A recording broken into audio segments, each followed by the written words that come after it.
Today's episode is brought to you by the color red.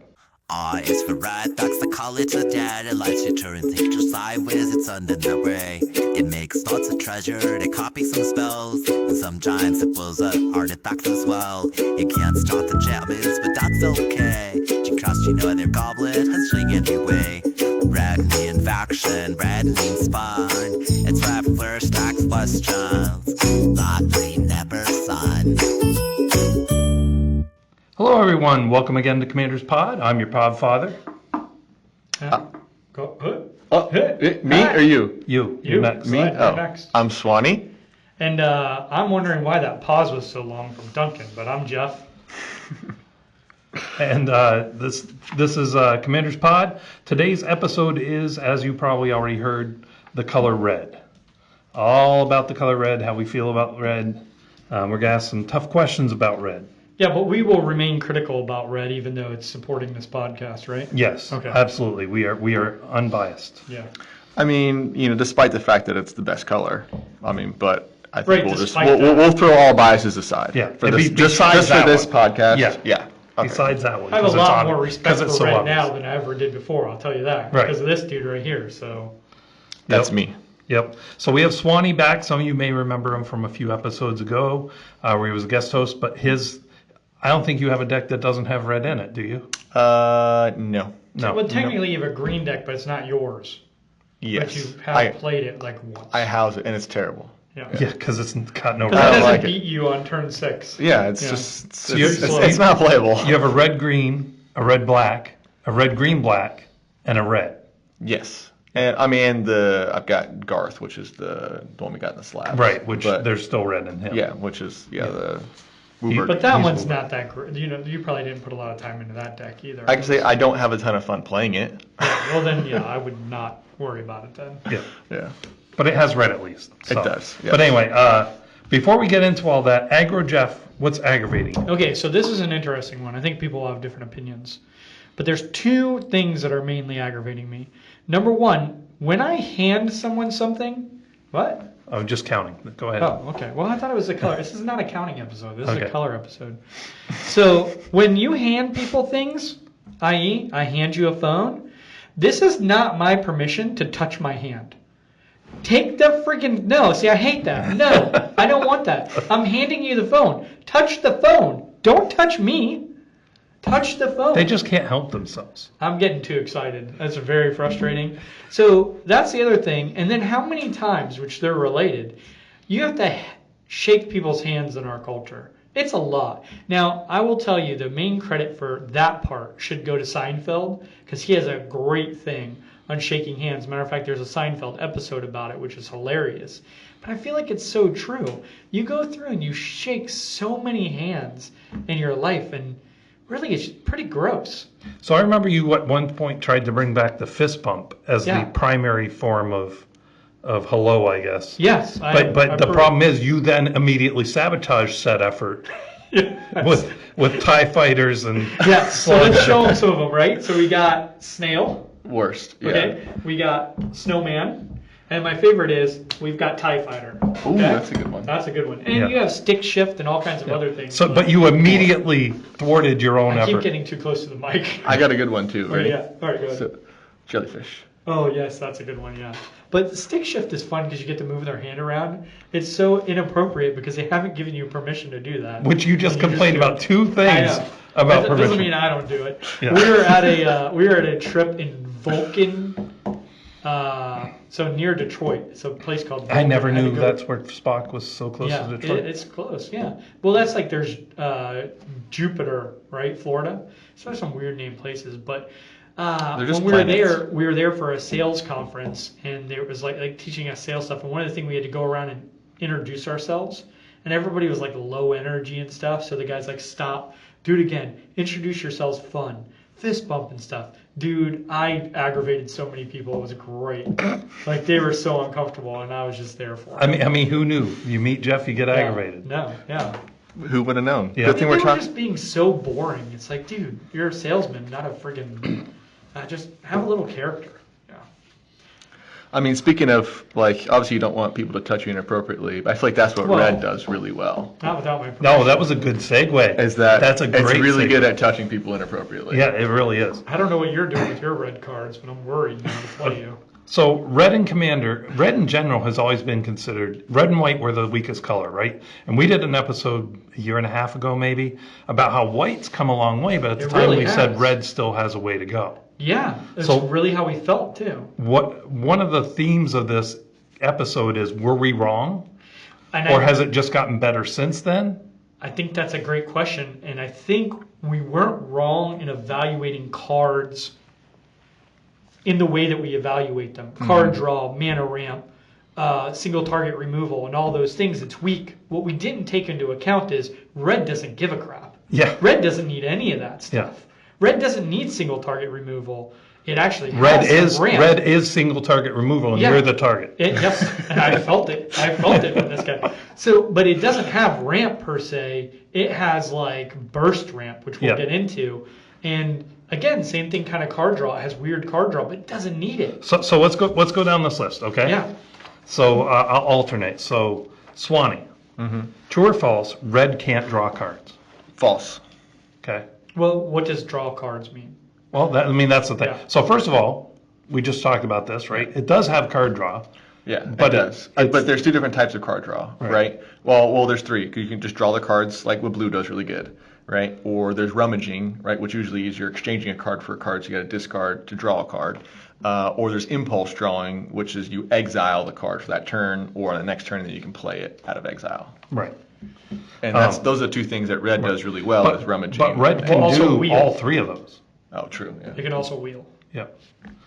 It doesn't do the straight draw very easily. I mean, I think there's only very few that. It doesn't have great repeatable, specifically card draw engines either. Right. It has repeatable impulse, rummage, things like that. Yeah. But the repeatable, like blue and green card draw, it just doesn't have. But So- it also doesn't care. So Humble Defector is really the best straight card draw I can think of in it, but it has such a drawback because you tap it, you draw two cards. Yeah. Wow. This is fantastic, Yeah. and then you give it away. Yeah. So you got to make deals. You got to be like, will you give this back if I give it to you? Same thing with wheel. Like, yeah, you're drawing yourself cards, but you might be drawing someone else cards too. Well, and the other thing about wheel is there are just you specific wheels in red, Yeah. but there's usually a hoop to jump through to get it, and then on top of that, you're discarding cards to draw cards. Right. In an ideal world, you want both. Well, but in Yeah. red, you tend to get all right. I mean, Daniel, do you tend to run the cards out of your hand faster than your competitors? Oh, for sure. Like Yeah. one of these. Well, we can get there when we get to the next Yeah. bullet point, but. So we'll move on. Jeff, red has bad ramp, I would a year ago I would have said yes. but now Now I would say no. But They you can might only say have- true or false. They might have. I'll do whatever I want. Okay. Like, don't tell me how to live my life, right? Is what Johnny. We'll bring back Johnny for a second. Sloan, I miss yep. Johnny. Yeah, I think they have actually maybe the best ramp, but it's burst. it's burst, so like not you said. continuous. But here's the thing: they only want it for that turn. That's right, and then you're dead. Someone's dead, Yeah, but definitely me. yeah, Right? That's definitely going to be me. yeah. It's like, I wonder You're who the he's going to threat. attack. It's You're gonna the be me. threat. Yeah. Swanee, mono red is weak. I'm gonna say false. Okay, but you thought about it. I'm gonna say I thought about it, yeah, because like if you think about red and the way you think about like kind of what Jeff was saying, like generic way, okay, is this color strong or not? All right, red is a really good amplifier of other cards, of other colors and what they want to do, right? Because it kind of can fill in some gaps, but it's really risky. Right, and so when you say is it weak or not, it's just like, hey, I'm gonna risk the cards in my hand for the better cards for the next ones, right? I'm gonna risk, yeah, I'm not gonna play the mana dork that's gonna get me mana every turn. I'm gonna play the seething song that's gonna get me 5 mana right now because I'm trying to do something huge like this turn. Yeah. So it's if you like that play style, which I happen to really enjoy, is I want to do something and do something now, and then just to either create the advantage. Either overcome the advantages from the other players like immediately instead of doing like the slow drawn out gaining advantage over the course of the game to try to assert dominance in the game. I think- Swanee's a big fan of the mic drop. I am. It seems yeah. to be. The thing that is interesting though is it's really good mana ramp in the right bracket. Meaning a really, really low bracket, like 2, even 3, it's a challenge because with burst mana ramp, you're going really hard and you might be exceeding your win window too much. So then sometimes you might have to be like, well, that's almost too powerful. But once you pull out a Seething Song, you pull out the Mana Geyser, you have artifact ramp after that. And even that is questionable at best as to how many options you have there. And so it really has this really niche area where it can shine.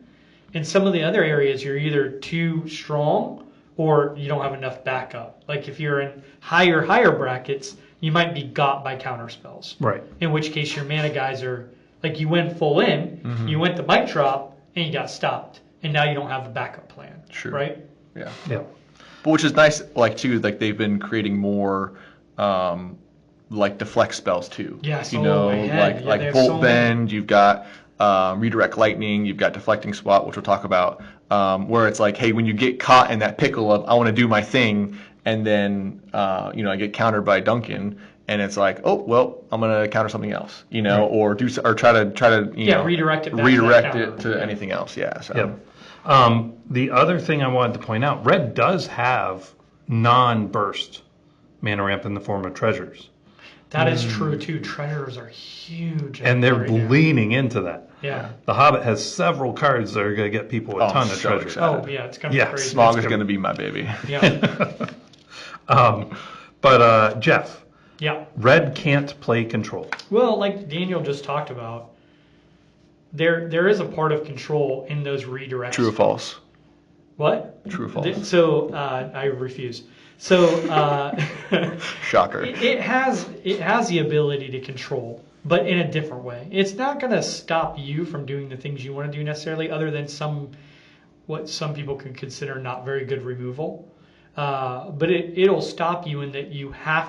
So I want to build up, right? I want to build up my board. Well, if I'm playing a mono red deck, I can't. I can't choose to play the setup. I need to get a creature out so the red player attacks someone else instead of me. And so it changes my game plan. And then it does have control in that I'm going to do what I want, and you're going to have a hard time stopping me. Yeah. So in that fashion, it is. Think of it this way. If a red player sits down at the game, are they affecting the way the game functioned? Absolutely. Yeah. And in a way, that's a type of control. Well, and I would argue that they have some of the best control. Red is the color if you want to control their people's creatures. Oh, that's true. You can take creatures. Yeah, it tends to be higher mana value, though. But yes, three you can Three and four are the most. There's even one. Claim the Firstborn's only 1 mana. You can only get something 3 mana value or less, but... So if you're playing creature-heavy decks, you're going to do very well. Yeah. And the other thing I wanted to point out with the mono red is weak, there are certain commanders where it is certainly not. Goblins, Krenko. Oh, yeah. That's super strong. Yeah. Multiple combats. If you want to do a deck on multiple combats, mono red's great. Yeah. Oh, yeah. And see, that's one of the things we might have been doing, too, is you go like, white is weak, but you're ignoring all the land destruction. You're ignoring stacks, right? So you Board go wipes. You go white is weak. Yeah. In the same way, I feel like maybe the way we were evaluating red was ignoring some of their most powerful things, right? So like we don't play goblins because we know goblins is just it'll just run over people. Yeah. Sort of like I don't play my vampire deck very much, but I'd argue maybe goblins is even stronger than that sometimes. But it's definitely up there with it. They're just so fast. Yeah. So I wonder if that's part of what hit us too, is that we were just like we ignored the strongest parts of red. Yeah. I think we were trying to make red do things the other colors do, and the whole point is they don't do that. Which, that's the cool thing about Magic. That when the colors actually function differently. Swanee, red runs out of gas. True. I think that one is true. That's just what it does. Because you want to cast all your spells in one turn, it's just like, okay, if I have all these, these cheap spells or even these one banger of a spell, it's just like, I want to use all the mana I have right away. And so that's usually casting all my spells. And now I'm like, okay, even if I'm recycling cards to change my cards, it's hard to get mana or card positive, get that card advantage, unless you're running those impulse draw cards and things like that. They have done some things to try and fixed that a little bit, but they've either been too powerful or too weak. Usually the too powerful. Underworld Breach. Yeah. Jessica's Will. Well, but that didn't get you things back. You know what I mean? Oh, but true, it did get yeah. you all those cards you could exile if you have your commander. I think Mizzix Mastery is a fair. that's the other one I was going to fair, mention. though. It is fair. It is much more fair. It costs a ton of mana and one counter spell. It's toast. Yeah. But there's other spells that let you cast things from your graveyard, like something the Embers. It's an enchantment, but the trade-off is you can't cast from your hand while that's out, and it has a self-sack. And then there's one that's an enchantment that says you can cast instants and sorceries from your graveyard, but that's it. Right. So they've done some things but they're not. They're very niche, or they're very strong, or they're a lot of mana. There's always a trade-off. I think because like red gets such a bad rap is because it is so all or nothing. It's like the cards are either broken beyond like Underworld Breach and things like that, or it's like they're just not good enough. Yeah. It's really hard to find that sweet spot in like I think card design of okay, you can still get to roll the dice, the gamble a little bit of okay, if I play this I could win without making it you play and you win. All the time, and it's a must counter, it's a must get rid of, or things like that. Jeff, red has a hard time against enchantments. So the last time we played, this is for sure true. Like I found the decks that can just basically destroy Swanee and his decks as enchantments, which I actually have a lot of enchantment decks. I actually have a lot of enchantment decks. I think I have all the enchantment decks. I think you do. Because I love the way they play. But yeah, so you want to tell them what happened? Well, I mean, it's just when you have Chaos Warp, and that's like the only permanent removal, non-land permanent removal. It's like really tough. I'm sure there are some other ones There's that are one other one, which Wild is, Magic Surge, which does almost exactly the same thing. Yeah, which is almost the same thing except arguably worse, but it's two mana instead of 3. So it's like it's just really tough for those specific things. That's where it's like you kind of got to get to the table and like do a little bit of politicking. Like, hey, can you remove this? Hey, can you do this? You just kind of, I mean, it's just about strategy. And then just telling Jeff not to play that deck ever again, please. Yeah. Well, Darksteel Mutation is what shut him down. Turn 2. And this wasn't one of his strong decks. This was the deck he finally made to like come down to our level. And you're like, yeah, don't care. Put a thumb on him. Yeah. Well, I mean, it's an enchantment deck. I just did really well on that one.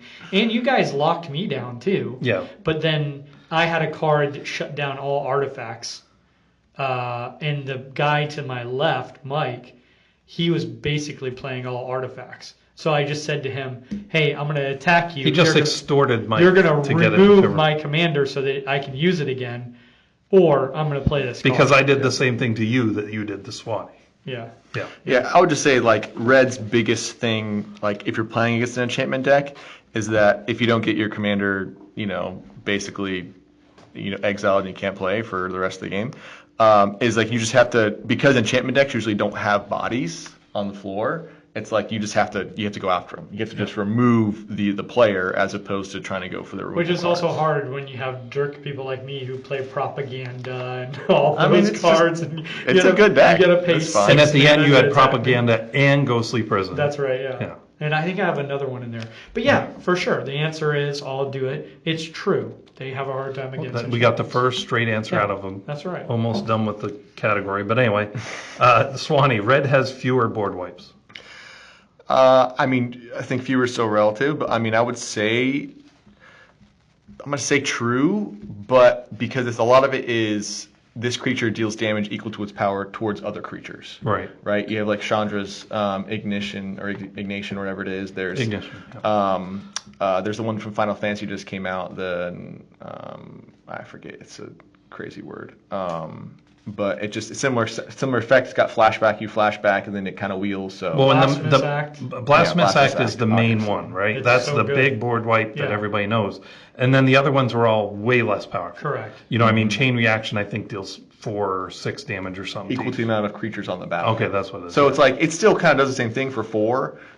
Depending on how many creatures Depending are on how out many there. creatures there are, Yeah, because on that one, actually- if there was only 9, It's- there's been times that the 13 doesn't kill everything because some things are too powerful. And if it only does 9, that's going to be even more things it leaves behind. Yeah, but it's most things. I will say when you say fewer, I'd say false because it has more than green. Yeah. And you could argue it has more than blue, because although blue might return it to their hands and count as a board wipe, many times they're just playing it all back out. Like, Yeah. so that, Especially red. Red would just be like, yeah. yep, there it all is. One turn. There you go. So, and you're getting hasted. So it's Yeah. all coming at you. Yeah. So I'll show you. Yeah, If it bounces in my hand, I dare you.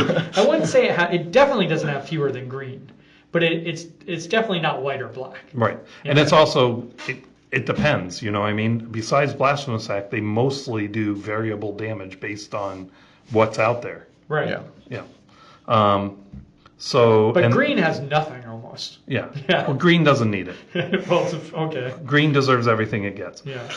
And then Jeff, red relies too heavily on combat. No, actually, I think this is a strength, so I'm going to say false, because it's what it does, and it does it well. For instance, if you're blue, right, you're like, I want to play some extra turns, because that's a big thing blue can do. Well, there are rules against extra turns. There are certain brackets you can't do it in. And beyond that, most people are upset about it.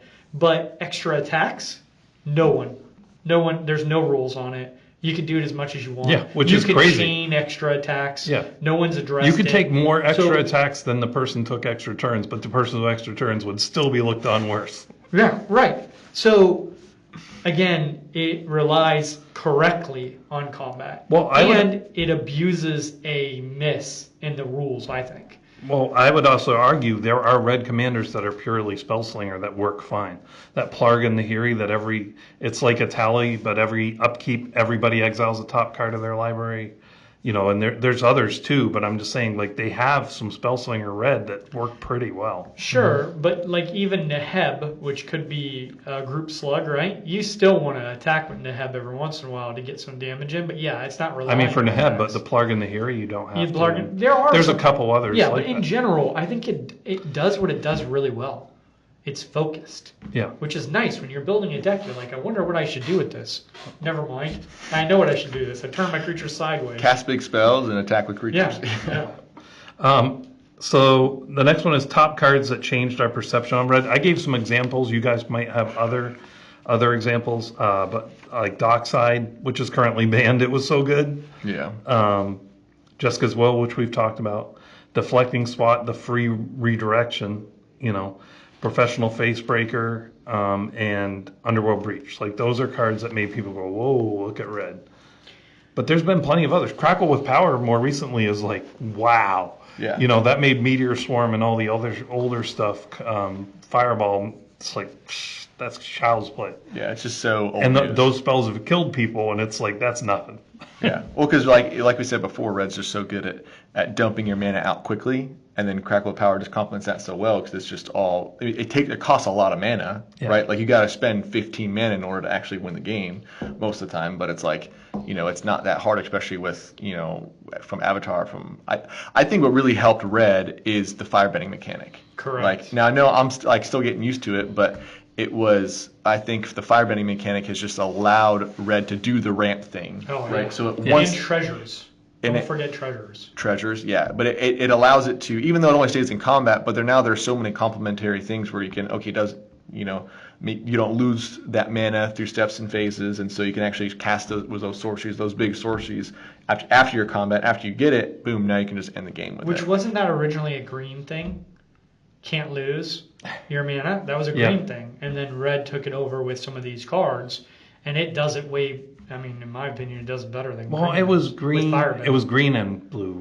No, it was green. Because Locust, what's it called? Omnath. Was that the first? Green, or was Bono green? Karametra before that? It was probably the first one that people actually played. Well, Karametra people played. I don't know then. Maybe I don't know. Karametra. Don't trust me on this. Yeah, I'm not sure, and it's not worth looking up at this point which one was first. But yeah, definitely green was there with it. Yeah, but it wasn't red. But it now is pretty much green, red, and colorless. Yeah. Those are the ones that do it. And then treasures, I think, change the equation a lot. Yeah. And there's tons of it, like Professional Facebreaker, like everything nowadays in red just makes a treasure. You're like, what is that creature? I don't know, but I'm sure it makes a treasure. Right. You know, it's like, I don't know what it does, but it makes a treasure. And you're like, it doesn't. I don't believe you. Show me. Yeah. Like, prove it. Mm-hmm. Yep. You know. So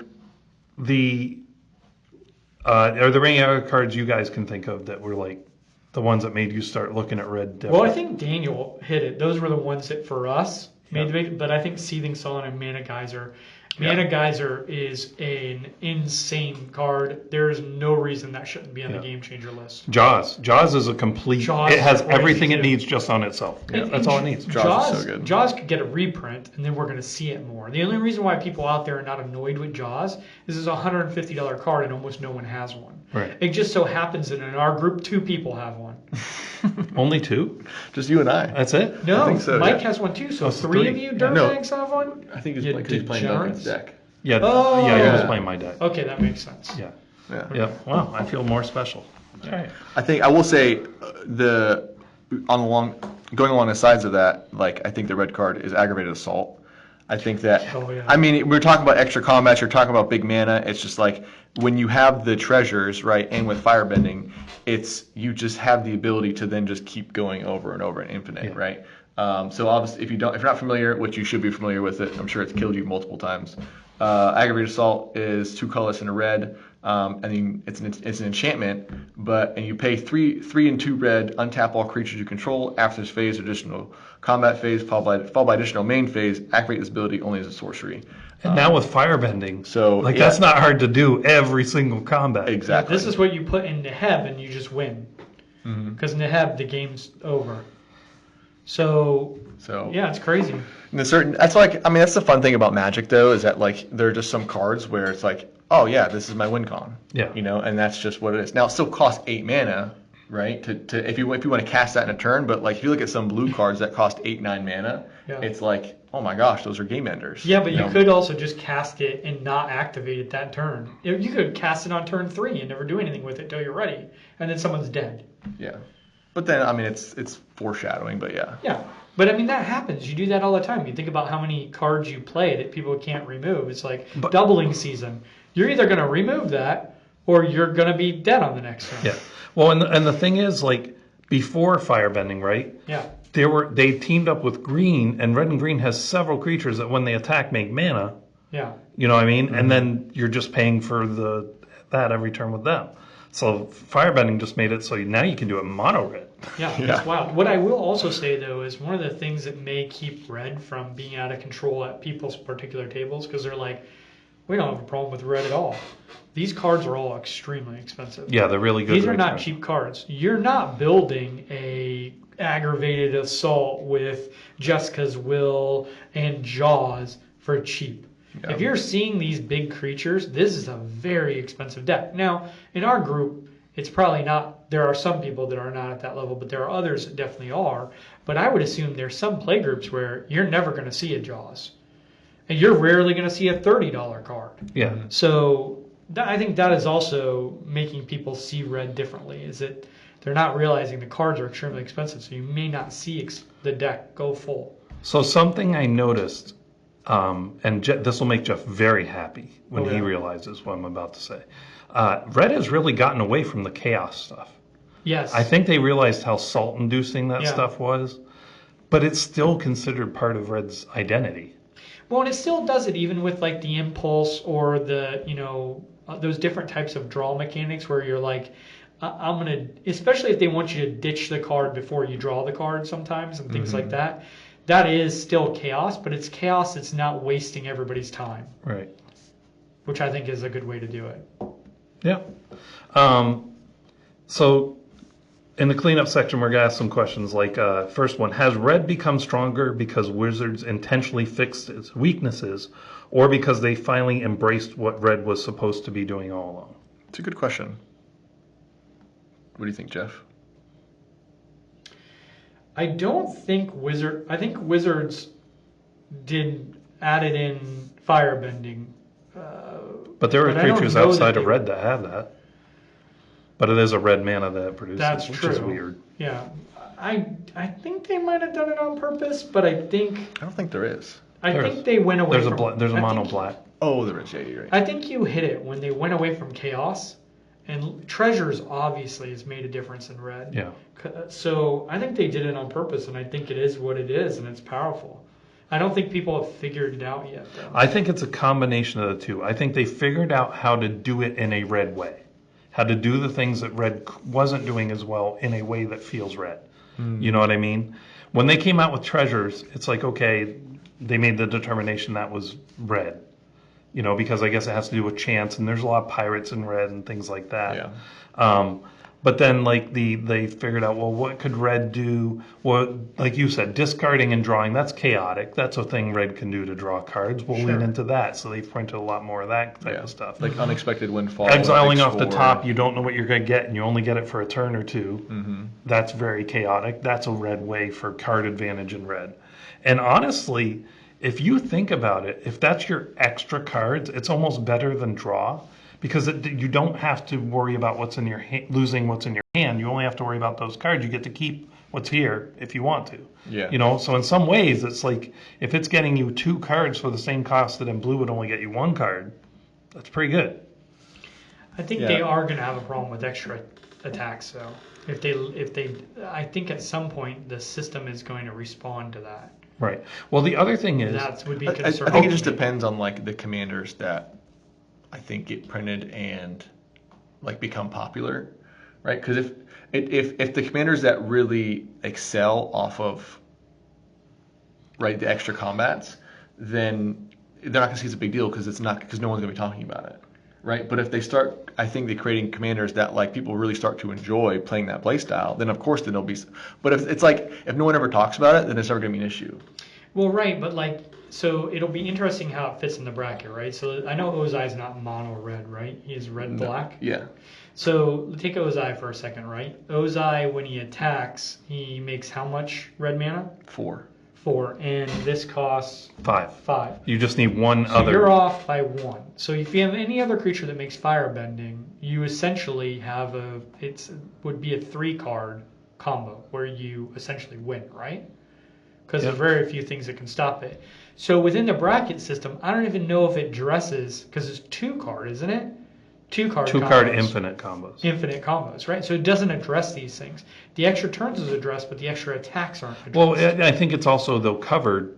If you do that turn 3 or 4, it's too soon. You know what I mean? So it's kind of covered under that. But it's not, because it's not a 2-card combo. Right, but it's covered But because you're going to win. play a certain amount of turns. If you win on turn 3 or 4. Well, yes. in your situation, you tell me why he doesn't win. Well, I don't know how much does Ozai cost. 6. Yeah, so it's unlikely that you're with 2 doing red both and of 2 these. black. So usually you need Yeah. you can't just cast a Jessica's Will and get them out. Right. 'Cause you do need some black. Then again, that's our point, right? You have a Jessica's Will into a Seething Mana Song. Geyser, and there Yeah. you go. Yeah. You could do it on turn 4. Yeah. Also, with Ozai, you don't lose your mana, so Braid of Fire. Well, which we're going to talk. We've talked about 2 of my cards I picked already. Yeah. We'll just keep pinging them off Yeah. like pigeons. So we'll do it now. Do you have another one, or do you need a minute? Oh, well, Braid of Fire. You want to say what it does? Yeah, go ahead. It's your So favorite this card. card is nutty. It's a lot of fun because it takes advantage of something that most people think of as a negative. So it's 1 and a red, enchantment, cumulative upkeep, add red to your mana pool. And so a lot of times when you're reading this, you're like, cumulative upkeep, okay, I get a red every turn. No, it goes up every turn. So first turn you get red, then you get 2 red, then you get 3 red, then 4 red, 5 red, 6 red. It just keeps going up and up. Now you have to have a way to use that. So if Or your store it. mana doesn't leave, right? Or if you have instants or whatever it might be. But that's a crazy card. Again, though, $30. Yeah. Not cheap. No. Swanee? One of the cards that I think I haven't quite got a chance to play a whole lot yet with, but I'm really excited for it, is Call Forth the Tempest. Yep. It's only been printed once, but it's coming out in the Hobbit again, where it's like a 5 in red, so it's an 8-drop. But it basically does, it's got Cascade, right? So Cascade's twice. And then Call Forth the Tempest deals damage to each creature your opponents control equal to the total mana value of other spells you cast this turn. Which you already have 2. Yeah, which you already have 2 with Cascade. So as long as, it just does what red wants to do. Well, right? and if you, Seething Song and some of those other spells into it, Mana Geyser, and then, Wild, yeah. yeah, Yeah, so it's just like it goes in those decks where you have a lot of big mana, you want to cast big spells, really shake up the table, and I think that's always fun to do. Yep. So mine is Descent into Avernus. Oh, that's 2 in a red one of my enchantment. favorite cards too. Yep. At the beginning of your upkeep, put 2 Descent counters on Descent into Avernus. Then each player creates X treasure tokens, and Descent into Avernus deals X damage to each player, where X is the number of Descent counters on Descent into Avernus. And what I love about this is in the beginning, people are like, I'll take 2 damage for 2 treasures. That's great. Thank you. Not and in then the beginning, next turn. the whole time until I died. Well, I was happy. but the next time they kind of look at you, it's 4 damage? Okay, but I get 4 treasure. That's okay. It's on curve. That's fine. Yeah. And then the next time it's 6, and they're like, well, that hurts, but I can really use that 6 mana. I was happy until I died. Yeah. Honestly, Yeah. I died and I went, oh, it's still fun. I do love that card so much. Because it was in the same Jaws Secret Lair. Secret Lair. Yeah, and so I was like, every time I look at it, because it's got a cool art too, and I'm just like, man, this could go in every single deck. But I'm like going through, like picking out cards that, I'm going down to like 105, like 103. I'm like, it just doesn't fit in this one. So I usually pull it out, and I'm like, but I want to play it so bad because it's fun, because then the game doesn't take 5 ever. Yeah. And so it speeds the game up, it moves things along, it does what red wants to do, which is, hey, I get a lot of mana, I'm going to use it all this one turn, try to win. Yep. So it's just very fun. Yeah, and like Jeff said, the last time I played it, like nobody said anything the entire game. No. It got up to, what was it, 8 or 10 or something? was high. It was And then ridiculous. you just beat us 'cause we were so and then low. you double triggered. Is that the one where we Yeah. played? Then I And he had the camera out. You had Spidey's camera, whatever the frick that thing is called. And it was right there on board, but we were all just so happy to get mana. We were like, what are we going to do with our mana? It's just greed, ultimate greed. And just took advantage of it. It's so good. So my card here, speaking of ending the games quickly. Now, this card doesn't seem like something you want to do, but in red, you definitely want to do this. Now, especially in like Neheb, where you get mana when you cause damage, but there's other ways to do that too. But even just red, lowering the target you're going for. So it's called Heartless Hitsagu. 3 red, tap them. Heartless Hitsagu deals to each player damage equal to half that player's life total rounded down. So for an aggressive deck, if you don't have to deal with 40 life times 3 opponents, now you only have to deal with 20 life per 3 opponents, and you bring that attacking equation much lower. And so it's very powerful. Don't get any ideas. These cards I'm suggesting, I swear, if I see them in a deck, I'm just going to punch you. I'm like, looking over his phone, I'm like, ooh, I have another one. That's pretty I have fun. another one later to tell you about because I haven't seen you play it, and I'm afraid you didn't know about as soon it. as you tell me, I'm just like, oh, yes. I love Jeff, too, because what he does, you say pick a favorite card. He can't pick one. No. He can't pick one of any color. There is no color that he could just pick one. He's always got to have 2 or 3 or 4. But yeah, I mean, that's so. The thing is, we were wrong about red, right? Yeah. B, Wizards has leaned into what red can do. We weren't wrong. We just weren't thinking about it right. It takes a certain play style. Yeah, in the same rules of the other styles, it doesn't have what it needs, but it doesn't play that way. Right. Yeah. Mm-hmm. It plays different than I just think the other colors. It does. And so as soon as you do it, you don't necessarily have to play mono red, but if you can lean into the red strengths a little bit, then it's not trying to make it do what green does, not trying to make it do what white does, then I think you'll be successful. Right. The other thing that we really didn't get into, some of the most disgusting cards in Magic are in red. The ones that remove all permanents. You know what I mean? There's several. Just don't play those. Yeah. Yeah. Bearer of the Heavens, when this creature dies, remove all permanents. We had that one game where Sloan was going to do that because he just wasn't winning, but that wasn't going to win the game for him. It was just going to start the game over. That was a different card. That was in blue. Oh, was it? And it was banned in Commander. Well, same idea. Return all permanents to their I owner's remember hand. saying, don't you dare do that. Yeah. Keep it in your hand. We're going to finish this game. This is wild. Like, you're just not allowed to And do I think he was going to do that and then leave. Yeah. Right. Because he was going to make it a draw because we didn't have time to finish it. And I was like, no way, dude. Get out of here. But so what's your other card, Jeff? Let's hear I it. don't want to tell him. It's. Do you know about this one, Embercleave? Yeah. Okay, you do. Do you have this in your deck? We just haven't seen it yet? I haven't. It's. You're going to cast in for there. 2 mana. You're going to give your giant dragon +1/+1, double strike, and trample. It doesn't even need to be a dragon. It doesn't need to fly. It has trample. Yeah. That's crazy. I mean, It's a good one for yeah, sure. it is. For sure. But the problem with it is how cheap it is. It's so red because it just gets you out of nowhere. You're like, Yeah. I have a blocker. I'll be okay for this round around the devil. Whoops, you're dead. Yeah. Yep. Which is I mean, so at least red. it's not an instant. We were playing. It is. I had It's got flash. Well, it has flash, but you can't equip it flash speed, right? Yeah, you can. Yeah, It you instantly equips. Oh, oh, Yeah, gets you out of nowhere. Yeah, so it's great. I for forgot fire about bending. that part. No, of it's it. crazy. Just so you do a fire bending trigger, get your mana, and then cast it with your fire bending trigger. Yeah. And so we were playing, and I had my enchantment deck had all the stuff out, right? Which I still didn't have a win on, but I might have drawn into it because I draw a lot. Daniel on one turn mana geysers into doubling cube into 70 damage to everyone at the table out of nowhere. Yeah. So that's what red can do, and that's kind of the fun of red. It's not fun for other players. It's fun for the red player though, because it's just like you guys work so hard for all that. Watch what I can do. Here's another funny thing. Now, these stories we've been telling are all from the same game. But Yes. the funny thing about, or at least the same session, the same night. The same multiple games. Yeah. So the doubling cube, Swanee kept using it to double his mana, but still only using as much mana as he could have made without it. He was just flexing the whole time.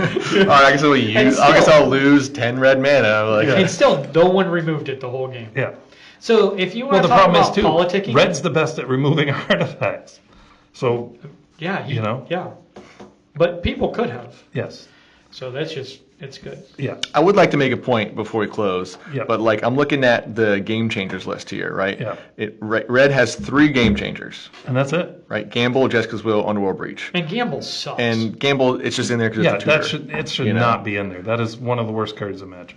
And so but you look at, white has 1, 2, 3, 4, 5, 6, 7. Blue has 9 or 10. Black has 10. Green has 8. Multicolor has more, right? Colorless has 10 or 11. So it's like you look at It has the least. it has the least out of all the colors, but I think it's it's because I like it because there's a chance effect, right? It's just that. So you're saying there's it's a a gamble, yeah. So you're saying there's a chance. You're like, ooh, I can do the thing, and that's just what appeals to me in Magic, right? Is like, okay, can I do the thing that my deck wants to do? Which I think is what everyone does, but some people like being a little bit safer. Hey, I want to do my value. I'm going to draw cards. I'm going to play artifacts. I'm going to just sit back and relax, not cause any ruffles. Or there's players that like, no, I want to cause all the ruffles and try to win the game quickly. I ought to just lean into causing ruffles, because even when I sit back and just play my enchantments that don't do anything to anyone, I'm still the threat. Not at the do moment. anything to anyone. They didn't do anything to anyone until you were all dead. And until then, they were nice. I was just That's pillow. why I incidental. ruffle your feathers. It's called pillow every fort. time. It's a pillow. But I do think once people start seeing what red can do and talk about it more, I do think the extra attacks and chaining extra attacks is a problem. They need to I address agree it. too. Yeah. And then the Mana Geyser, maybe not Seething Song, but Mana Geyser needs to be on the Game Changer Yeah. list. In casual Commander, that's ridiculous. In CEDH, not an issue, right? You don't play with that many lands. You're typically not getting up to 7 or 8 lands. But in casual EDH, everybody around the table having 7 lands out at any given time, most of them being tapped, is very normal. Yeah. And then this card for 5 mana makes 20, I mean, the thing is, though, 25. it's not, most people don't play it.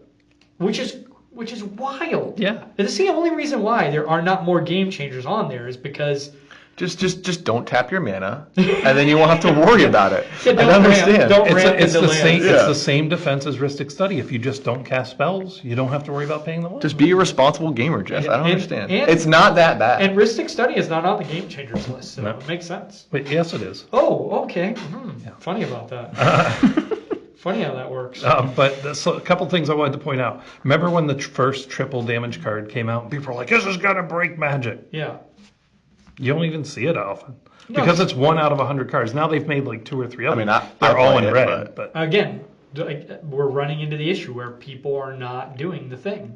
They're just not. Yeah. And maybe it's because they're like, Neheb used to be the one that can do it, and people don't play Neheb. Goblins, people don't play goblins. Because for red, it kind of goes from okay, not very good, okay, jumps right past good, right, to too strong. And I wonder if there's a sweet spot. Your red deck. I forget who's Zuko. Zuko. That's the 2 cost. Yeah. Maybe that's a nice landing spot for red to finally have a good commander who's not broken or terrible. Right. I mean, there are plenty that are good commanders that aren't broken or terrible. That are mono red. Yeah. Okay. But people don't play mono red. That's just it, and I think people just don't play them because it is so like risk reward. Yeah. You know, you don't want to like sit at a game and play it like sit at a table for an hour and a half and then like frick, I didn't get any cards. But you've I never didn't get done any of that. my ramp. Have you?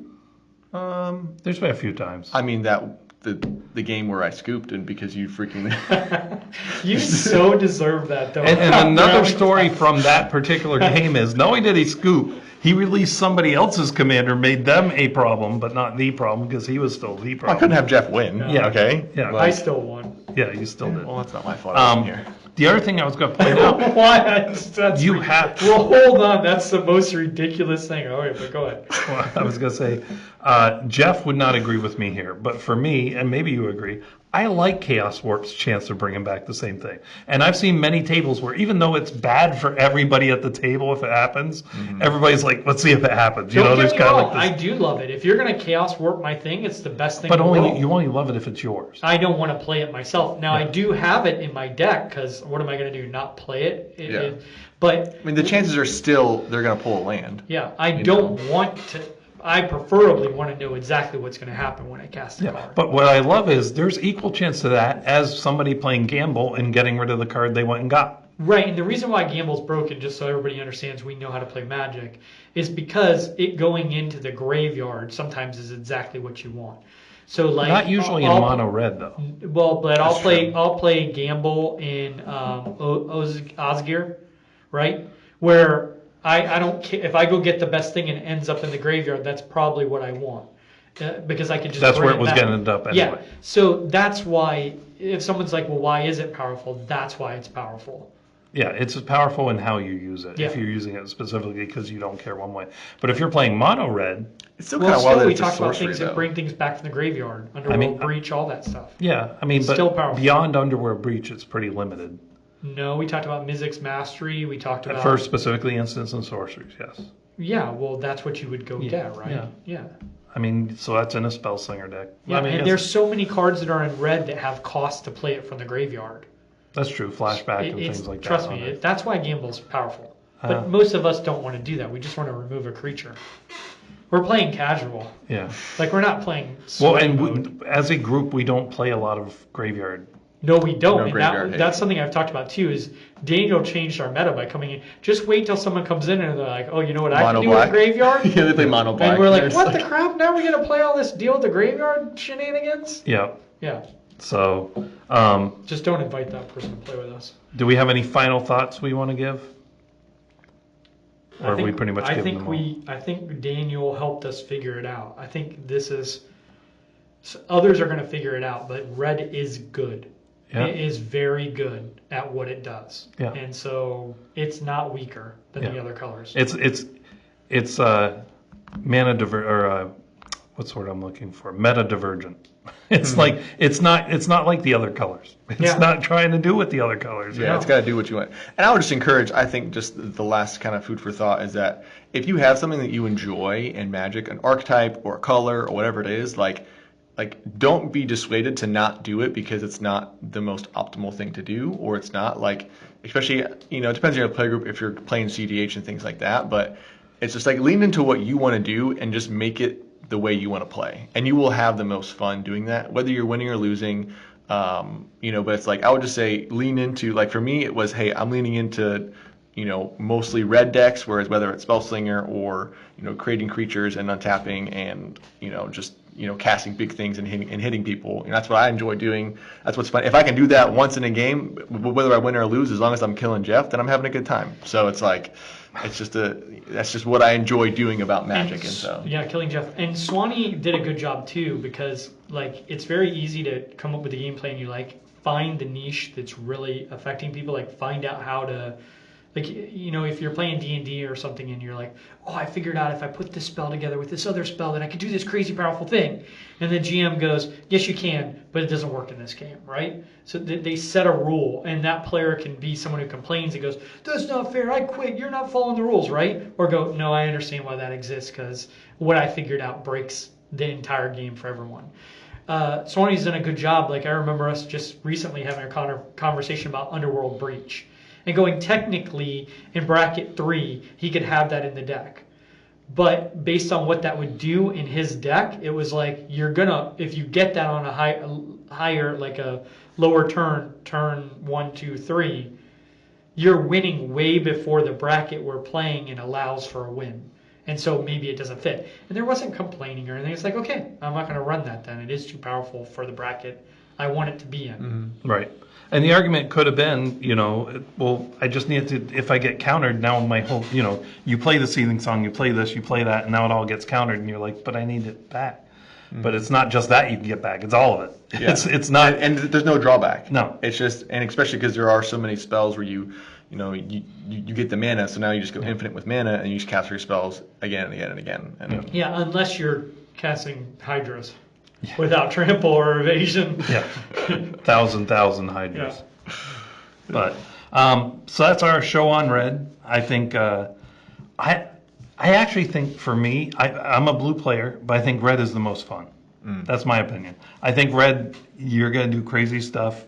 It's gonna be wild. I mean, you get like insurrection. You get like take control of all creatures. Like, how fun is that? Like, that is just fun and you're magic. just borrowing them. You'll give them back. I'll give them back. Yeah. If you live, I'll give it back. I don't care the color. I really like enchantments, especially sagas. Sagas are my favorite thing. Sagas and probably planeswalkers. Which is crazy because when you first started building your saga deck, you're like, sagas are not very good, but I want to try this. They weren't. They've been adding so many. Yeah, like they just added some in Marvel. And there's more coming out in The Hobbit. And there's going to be some in Star Trek. Yes. And probably in Star Wars, which I'm still saying is coming out next year. Well, I think there's some good evidence to support that now. Yep. Yeah. So, but anyway, thanks for joining us today. We red lightsaber. That's probably dude. Let's go. Somebody pointed out they're probably just going to reskin the swords, like the Sword of Fire and Earth. Oh, and all but what are they going to do with guns? They could, yeah. They're not. They don't do guns. They don't do guns, so there's going to be no guns in Star Wars. That's stupid. Or what's even the stormtrooper going to miss you with? Yeah. Even the blasters in Star Trek. Well, they might have phasers. Yeah. I can see them out. Well, because the dumb thing is they don't have guns, but all the ships obviously have guns. There was one of the cards they previewed had phasers on stun and stunned creatures. Like they can do that stun. That's true because that's not killing anyone. Yeah. Phasers. Yeah, like swords don't kill anyone. Right. Wild. It's wild where they draw the line, right? It's dumb. Yeah. Our world has become weird. But anyway, thanks for joining us. We appreciate it. Thank you for joining us again, Swanee. No problem. Thanks for having me here. Yeah, it was a blast.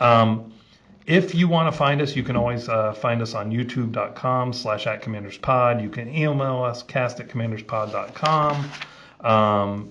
You can go to our website, commanderspod.com. You can support us on patreon.com/commanderspod. If you're so inclined, we would greatly appreciate it. The podcast sites, Spotify, Audible, iHeartRadio, Apple Music, Amazon Music, YouTube Music, etc. You can find us there. Don't forget, Spotify now has video as well, so you can find our videos there as well as YouTube.